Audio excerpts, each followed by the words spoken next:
Bonjour Ève. Bonjour Eliana. Ça va bien? Ça va, merci beaucoup. Alors on va parler aujourd'hui d'une nouvelle 69. Je rappelle, les 69, ce sont... C'est français ou franco-israéliens. Ou devenus franco-israéliens qui ont contribué, qui contribuent encore à enrichir l'État d'Israël, qui participent à son rayonnement. Et qui participent aussi au rayonnement de la communauté juive française. Ça va dans les deux sens. Absolument.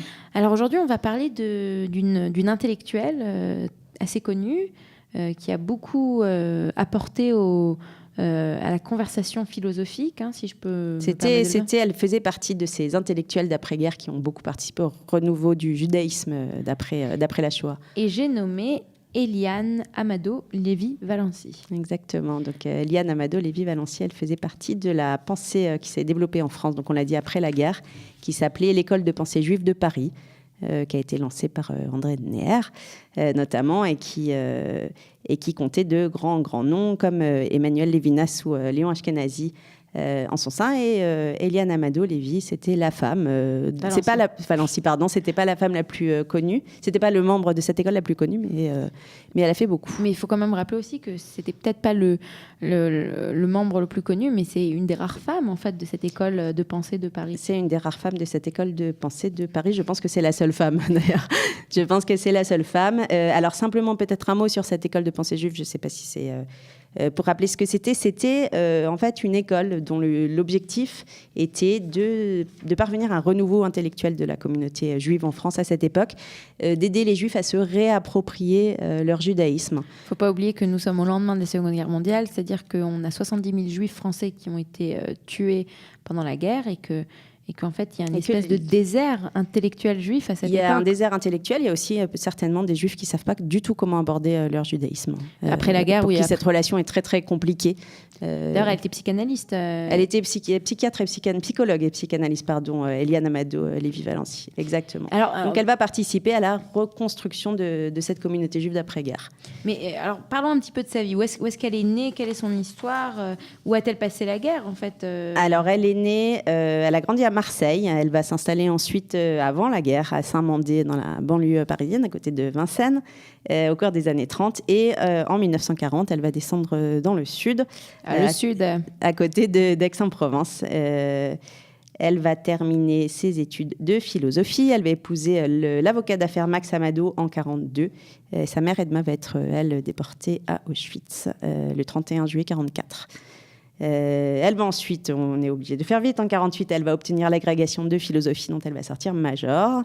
Mais à cette époque-là, pour qu'une femme fasse des études, et arrive jusqu'au doctorat, des études, arrive jusqu'au doctorat et obtient l'agrég, et pour qu'elle sorte major de... Tout ça après la déportation de sa mère et juste à la fin de la guerre. C'est pas mal, il faut le saluer.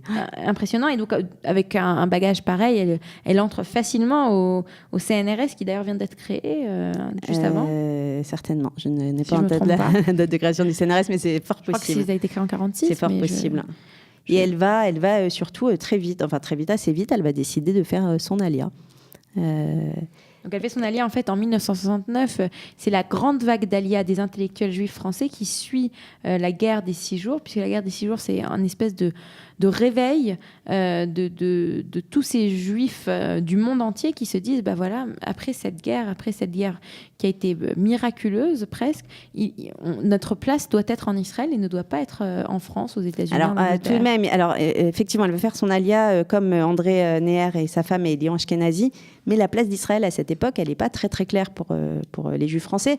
Ils sont quand même nombreux à penser que la place des Juifs, c'est en diaspora.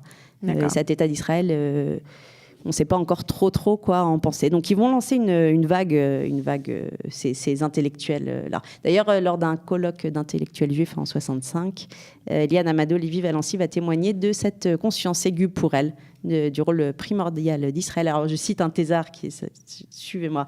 Donc elle va mettre en garde... Je m'accroche.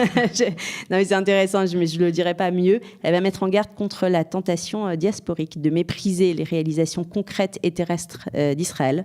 Eliane Amado Lévy-Valency. Et elle va aussi mettre... Non, pas Eliana. Eliane Amado, mais j'ai fait d'accord.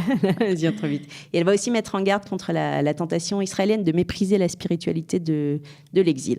En gros, elle dit que chacun doit se comprendre, mais elle-même, elle a une vision assez idéalisée l'État d'Israël. Elle va écrire beaucoup d'ailleurs là-dessus. Donc en fait, c'est intéressant puisqu'elle s'adresse à un problème, à une problématique. Je pense que c'est une des rares à l'époque à adresser cette problématique, alors qu'aujourd'hui, on en parle beaucoup, du regard peut-être du juif en diaspora, un regard plein qui regarde Israël avec un regard presque pas du tout objectif et qui a un regard complètement subjectif, un regard d'amour, alors que la population juive israélienne, elle regarde avec un regard extrêmement objectif la communauté en diaspora. Donc en fait, c'est une des rares et une des premières, une des pionnières en fait à faire cette distinction. C'est vrai, elle va aussi avoir, elle n'est pas née à n'importe quelle époque, donc il y a aussi cette de manière plus primaire peut-être qu'aujourd'hui, cette idée d'Israël en réponse à la Shoah et à la mort. Elle voit Israël comme une manière de faire triompher la vie. Et alors, en Israël, Eliane Amado Levi-Valenti, ça a été une professeure à la fac. Ça va être une des rares femmes à être nommée au grade de full professeur. Eliane Amado Levi-Valenti, elle va être intégrée tout de suite à son arrivée en Israël au département de philosophie de Bar-Ilan, et son rôle va y être considérable. Alors, il faut dire quand même qu'à l'université de Bar-Ilan, il y avait elle, et puis il y avait aussi Benjamin Gross, et ça a été leur particularité, ça a été d'apporter. Ils ont fait en fait un immense apport à la philosophie, au département de philosophie israélien, puisqu'ils ont apporté leur connaissance française, cet esprit cartésien, et c'est aussi cette capacité de prendre la philosophie et d'essayer de regarder le monde juif à travers cette philosophie qui, elle, n'est pas juive. Donc, c'est quand même quelque chose. Exactement, elle va s'inscrire d'ailleurs dans la pensée du Rav Kook, dont on a parlé dans une précédente émission.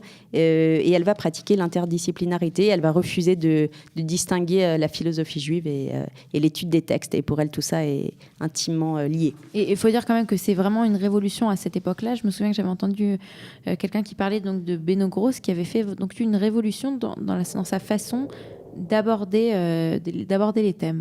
Voilà, Beno Gross qui va d'ailleurs être invité par Eliane Amado Levi. Ah oui. Oui, à Bar-Ilan. Voilà. Et donc, qu'est-ce qu'elle...